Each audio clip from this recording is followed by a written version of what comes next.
Jangan cakap besar, busuk sekaki, tidak terdakap. PAS yakin parti itu akan dapat menambah lagi bilangan negeri yang akan dikuasai mereka termasuk Melaka pada pilihan raya umum PRU akan datang. Mersyidul Ampas Datuk Haji Hashim Jassin berkata, ini kononnya berdasarkan sokongan yang ditunjukkan rakyat ketika ini. Tegasnya sokongan orang Melayu kepada PAS masih utuh selain sokongan pengundi Cina juga semakin meningkat. Kalau kita lihat perkembangan hari ini, kita dapati sokongan terhadap PAS bukan menurun. Tidak seperti parti lain. Ahli semakin bertambah, ahli baharu sentiasa ada setiap bulan. Suasana ketenangan yang wujud dalam parti, kestabilan parti, menambah lagi minat ahli baharu, dan kalau kita boleh pertahankan keadaan ini, tidak mustahil apa yang dihasratkan pimpinan PAS di Melaka tercapai. Katanya, dipetik Malaysia Kini. Mengulas lanjut, Hashim berkata PRU 15 lalu turut menyaksikan kejutan apabila PAS turut mendapat sokongan pengundi bukan Melayu di kawasan bandar. Banyak petunjuk PRU menunjukkan pertambahan sokongan pengundi bukan Melayu meningkat dari masa ke semasa. Sebagai contoh, kita tidak pernah terfikir Alustar boleh jatuh kepada PAS. Rakyat sedang menilai tentang kestabilan politik bagi sebuah parti dalam suasana sekarang. Katanya lagi, pada PRU lalu PAS memenangi 43 kerusi parlimen dan menguasai 4 negeri iaitu Kelantan, Terengganu, Kedah dan Perlis menerusi Perikatan Nasional PN. 2 hari lalu PAS Melaka melahirkan keyakinan kononnya mampu mentadbir negeri itu selepas PRU akan datang jika ahli parti terbabit mengambil pendekatan tertentu.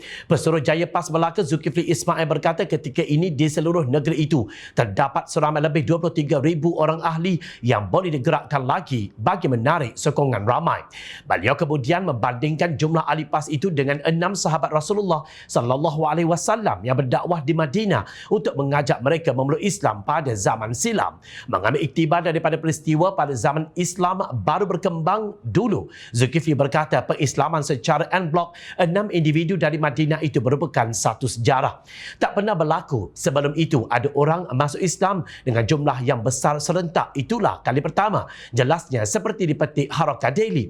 Zulkifli yang juga ahli Parlimen Jassin berkata demikian semasa menyampaikan ceramah Isra' Mi'raj di Balai Islam Kampung Seri Minyak Jassin. Zulkifli berkata 6 individu dari Madinah yang memeluk Islam terbabit melakukan dakwah sehingga Islam tersebar dengan meluas di bandar terbabit berbanding 10 tahun sebelum itu.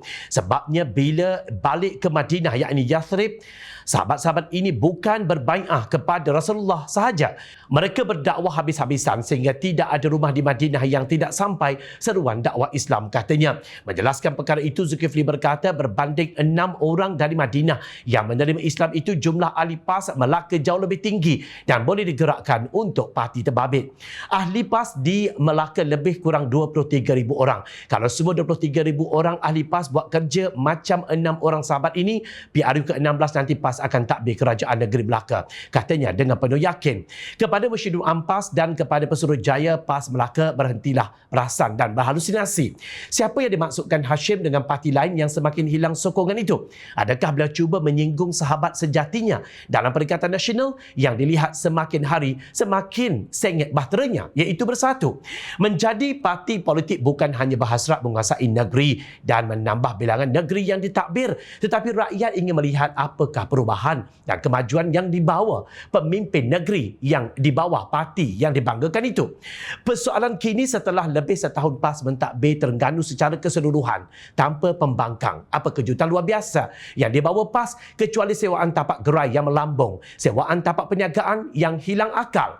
Adakah dengan penjualan tanah bernilai 29.3 juta ringgit dengan harga hanya RM500,000, iaitu harga kedai runcit kepada Persatuan Isteri YB PAS Terengganu itu merupakan satu kejayaan yang dibanggakan oleh PAS untuk rakyat. Di Kelantan, masalah air berkarat macam teh tarik tidak juga selesai. Selepas 33 tahun, PAS mentadbir negeri Serambi Mekah itu, masalah sampah yang berterusan tidak diselenggara dengan baik sehingga dikatakan Kelantan antara negeri paling kotor di Malaysia.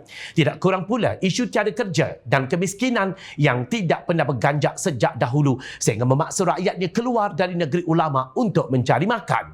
Itukah yang sangat dibanggakan Mersyidul Ampas dan Pesuruhjaya PAS Melaka?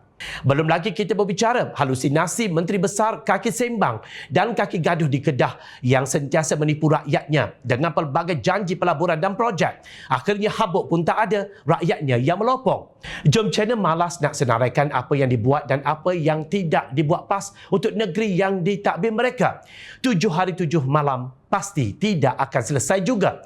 Namun rakyat mula rasa ingin tahu kenapa PAS begitu kemaruk untuk menguasai negeri lain, walahan negeri yang diberikan amanah untuk mereka jaga mundur dan miskin malah kekal begitu. Hajatnya ingin memeluk gunung, busuk sekaki pun tidak terdakap. Ia memalukan. Cakap siang pandang-pandang, cakap malam dengar-dengar. Ingat rakyat sentiasa memerhati.